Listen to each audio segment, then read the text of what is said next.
ලංකාවේ අපේ දේශීයත්වයේ පෙරටු කරගත් අපේම රටේ වාහනයක්ද ඔබ මේ දකින්නේ. මේ ලාංඡනය දැක්කාම ඔයාට තවත් සමාගමක් මතක් වෙනවද? අපේ වේගකායගේ ලාංඡනය වගේ නේද? ඔව්. වේගකායගේ ලාංඡනය වගේම තමයි.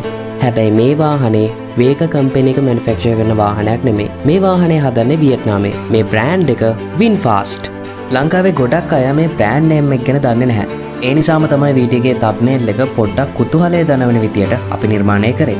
ඉතින් ඒකට තරහ වෙන්නේ නැතුව අද අපි බලමු VinFast කියන්නේ මොන වගේ සමාගමක්ද? වසර 6ක් වගේ කෙටි කාලයකින් ටෙස්ලා සමාගමේ වාහන වලටත් වඩා වැඩි මුදලක් තමන්ගේ වාහන වලට නියම කරේ කියන කාරණේ ගැන.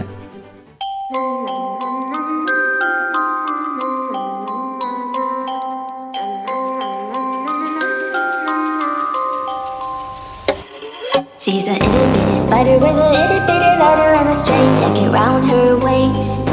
When she gets a bite, you better run, you better hide, better pray that you're not worth the chase. Yeah, she might be pretty, but I promise it gets scary. Once she wants your daddy and she finds out where you live, creeping in the shadows, eating poisoned apples.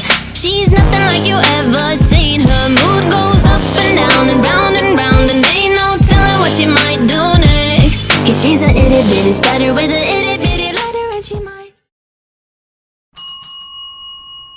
අංක 1 VinFast කියන්නේ Vietnam motor රථ නිෂ්පාදන සන්නාමයක්. මේ සමාගම ආරම්භ කරන්නේ 2017 අවුරුද්දේදී. ඉතින් වසර 6ක් වගේ කෙටි කාලයක් ඇතුළත මේ සමාගම දැවැන්ත සංවර්ධනයක් අත් කරගෙන තියෙනවා. VinFast තමයි වියට්නාමයේ මුලින්ම මහා පරිමාණයෙන් මෝටර් රථ නිෂ්පාදනය කරන නිෂ්පාදකයා. ඉතින් මෝටර් රථ නිෂ්පාදන කර්මාන්තය සඳහා සැලකිය යුතු ඉදිරි පියවරක් මේ සමාගම වියට්නාමය තුළ ආරම්භ කරලා තියෙනවා. එතකොට මොකක්ද මේ අමුතු නමේ තේරුම? VinFast. වියට්නාම් ඒ වගේම ෆාස්ට්. ෆාස්ට් කියන්නේ වේගයනේ. ඉතින් උසස් තත්ත්වයේ වාහන ඉක්මනින් නිෂ්පාදනය කිරීමට මේ සමාගම තුළ ඇති කැපවීම මේ නමෙන් ඒගොල්ලෝ පිළිඹු කරනවා. අග්නිදිග ආසියාවේ විශාලතම මෝටර නිෂ්පාදන පහසුකම් තියෙන ආයතන වලින් එකක් තමයි VinFast කියන්නේ. ඉතින් අලුත් සමාගමක් විදියට මේ තියෙන දේවල් ගැන පුදුමත් හිතනවා. මේ සමාගමේ මුල්ම නිෂ්පාදන දෙකක් තමයි LUX A20 කියන්නේ. මේක සෙඩාන් වර්ගයේ මෝටර රථයක්. ඒ වගේම LUX SA20 විදියට SUV එකක් 2018 පැරිස් මෝටර රථ ප්‍රදර්ශනයේදී එළි දක්වලා තියෙනවා. මේ වාහන මාදිරි දෙකම ඉතාමත්ම ඉහළින් ගොඩක් අය අතරේ කතාබහට ලක් වෙලා තියෙනවා. මේ වාහනේ ඩිසයින් එක වගේම වාහනේ තියෙන ටෙක්නොලොජි එකේ හින්දා ජාත්‍යන්තර වශයෙන් අවධානය දිනා ගන්න ඕන් සමත් වෙලා තියෙනවා. ඉතින් VinFast ගැන තවත් අපූර්ව තොරතුරක් කිව්වොත් මේ වාහනවල බාහිර පෙනුම සැලසුම් කරන්න ෆෙරාරි වගේ සන්නාමයන් සමග කටයුතු කර ඇති සුප්‍රසිද්ධ මෝටර රථ නිර්මාණකරුවෙකු වන පිනින්ෆරීනාගේ ප්‍රවීණත්වයත් ලබාගෙන තියෙනවා. ඒ වගේම තමයි මේ සමාගම 2021 අවුරුද්දේදී ෂන්හයි ඔටෝ ප්‍රදර්ශනයේදී VF31, 32 වගේම 33 කියන විද්‍යුත් මෝටර රථ මාදිරි ලෝකයට එළි දක්වලා තියෙනවා.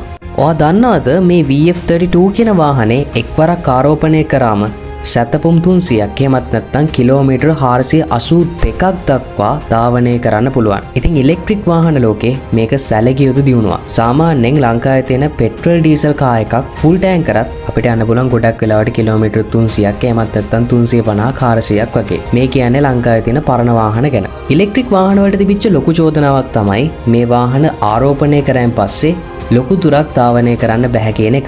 ඉතින් ඒ ප්‍රශ්න වලට උත්තර VinFast සමාගම ලබා දීලා තියෙනවා 2021 අවුරුද්දේදී පවා. එතකොට ලංකාවෙත් අපේ අර දේශීය වාහන හීනයක් වගේම ජාත්‍යන්තරයට යන වාහන නිෂ්පාදනය කරානේ. ඒ වාහන ඉතින් 2019 කාලෙදි කිව්වා මෙච්චර කිලෝමීටර් ගානක රේන්ජ් එකක් තියෙනවා. ඒකින්ද මේක ලෝකේ මාර වාහනයක් කියලා. ඉතින් අපිත් ඒ වගේ දේවල් ගැන වීඩියෝස් වලින් කතා කරා.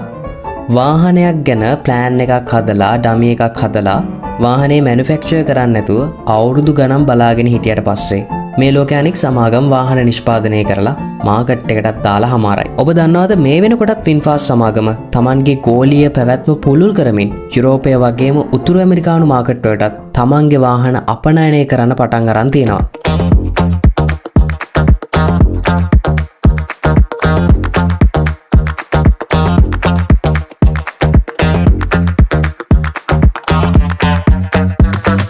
ලෝකේ වාහනවලට ආදරය කරන අය අතර මේ වාහනය ගැන වැඩි වශයෙන් කතා වෙන්න පටන් ගත්තේ ෆෝඩ් වගේම ජෙනරල් මෝටර්ස් සමාගම්වල වාහනවලටත් වඩා වැඩි වෙළඳපොළ වටිනාකමක් ඇමරිකන් මාකට් එකේදී ලබා ගන්න පුළුවන් වීමත් එක්කයි. ඇමරිකන් මාකට් එකේ VF8 කියන VinFast වාහනයක් විකිනෙන්නේ $50,000කට.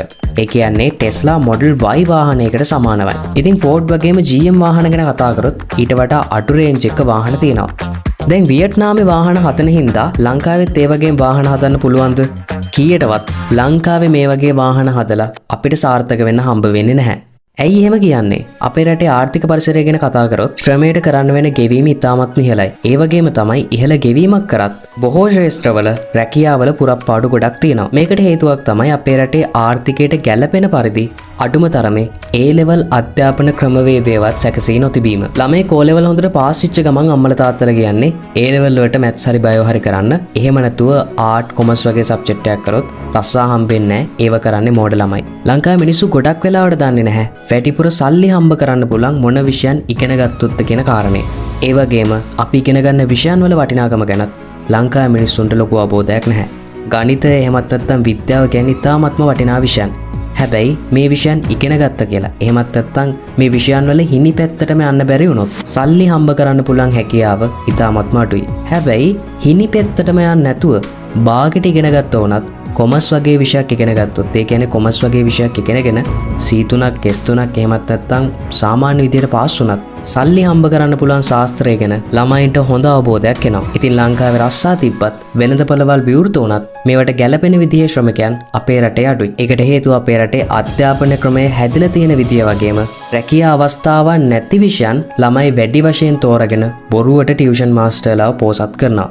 ඒ වගේ මේ ටියුෂන් මාස්ටර්ලාව පෝසත් කරන ගමන් ඒගොල්ලොන්ගේ වැදි බණත් අහනවා. වියට්නාමේ භූමි ප්‍රමාණය වගේම ජනගහනය ගැන කතා කරොත් ලංකාවට වඩා 4 ගුණයකටත් වඩා වැඩි ජනගහනයක් ඔවුන්ට තියෙනවා. මේකත් එක්කම ඔවුන්ට ශ්‍රමයට කරන්න වෙන ගෙවීම ලංකාවට වඩා ටිකක් අඩුයි. මේක නිසා වියට්නාමේ ශ්‍රමිකයන් අතර ලංකාවට වඩා වැඩි තරඟයක් දැක්කන්න පුළුවන්. එතකොට මොකද වෙන්නේ කියලා ඔයාලම කල්පනා කරලා බලන්න. ඒ වගේම වියට්නාමේ GDP එක ලංකාවට වඩා 4 ගුණයකින් වැඩි. ඒ වගේම තමයි මේ වෙනකොට ලංකාවට වඩා වැඩි ඒක පුද්ගල ආදායමක් වියට්නාමයේ දැක්කන්න පුළුවන්. මේ කියපු හැම දෙයක් දිහාම අපි විවෘතව බැලුවොත් ලංකාවේ මිනිස්සුන්ට වඩා වියට්නාම මිනිස්සුන්ට සල්ලි තියෙනවා.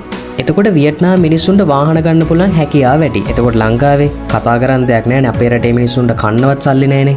එතකොට ඉතින් මිනිස්සුන්ට වාහන ගන්න පුළුවන් හැකියාවක් නැහැ. එතකොට දේශීය වාහන නිෂ්පාදනය කරන කර්මාන්ත ශාලාවක් දැම්මත් ඒ වාහන ගන්න ලංකාවේ මිනිස්සුන්ට හැකියාවක් නැහැ. ඒ වගේම වියට්නාමයේ ඉන්න ශ්‍රමිකයන් ප්‍රමාණය ලංකාවට වඩා වැඩි. එතකොට ඒ රටේ වාහන අපේ රටට වඩා අඩු මුදලකට හදන්න පුළුවන්. ඒ වගේම තවත් වැදගත් කාරණයක් තමයි ඒ රටවල් වල මේ වෙනකොට අධ්‍යාපන ක්‍රමය කර්මාන්ත පදනම් කරගෙන එහෙමත් නැත්නම් රැකියාව වෙළඳපොළට සුදුසු විදියට හැඩගස්වලා තියෙනවා. ඉතින් මේ ගැප් එක තියෙනකල් අපේ රටට දියුණුවක් නම් දකින්න හම්බ වෙන්නේ නැහැ. ඉතින් ඒක නිසා ආදරණීය ඔබෙන් ඉල්ලන්න තියෙන්නේ දේශීය වාහන සිහින ගැන මීට වඩා යථාර්ථවාදී විදියට දකින්න. ඒ විදියට දකින්න කියලා දෙන එකම channel එක Youth Garage. යථාර්ථය වගේම නිවැරදි තේරුම් ගත්තොත් ඔයාට මේ ලෝකේ මේ ලංකාවේ වාහන වලින් බිස්නස් කරනවට වඩා වාහනයකින් හයර් එකක් ගිහලා කීයක් හරි හම්බ කරනවට වඩා ගොඩක් ලොකු ව්‍යාපාර අවස්ථාවන් දැක් ගන්න පුළුවන් වෙයි. ඉතින් මේ වගේ වාහන හා සම්බන්ධ තවත් දේවල් දැනගන්න කැමති නම් දැන්ම subscribe කරන්න Youth Garage එක. ඒ වගේම මේ වටිනා වීඩියෝ එක තවත් යාළුවෙක්ට බලන්න share කරන්නත් අමතක කරන්නත් එපා.